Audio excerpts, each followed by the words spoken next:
যেই নারী স্বামীর কথার অবাধ্য হয়, স্বামীর কথার বাহিরে যায়, সে শুধুমাত্র স্বামীর কথাকে অবজ্ঞা করে না, বরং সে আল্লাহর হুকুমকে অবজ্ঞা করে। বলেন সবাই নাউজুবিল্লাহ।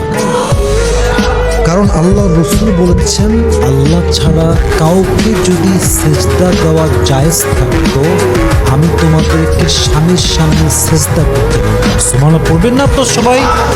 একজন নারীর জন্য আল্লাহ এবং তার রসুলের পরে কারো আদেশ মানা যদি বাধ্যতামূলক হয়, এটা একমাত্র স্বামীর আদেশ। যুবক ভাইরা, ঠিক কিনা বলেন? তো যেই মেয়েরা স্বামীর আদেশ মানে না, এই মেয়েরা কখনো পারিবারিক জীবনে সুখ পায় না, স্বামীর কাছে আদর পায় না, স্বামীর কাছে ভালোবাসা পায় না, এবং এই সমস্ত অবদ্ধ নারীদের জীবনের সর্বশেষ রেজাল্ট হচ্ছে তালাক।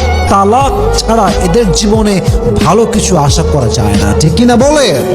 এই জন্য প্রিয় বোন, যদি সুখী হতে চান, স্বামী যে আদেশ করছে, স্বামী যেমনে বলছে, যেমন করে বলছে, try to follow his instruction.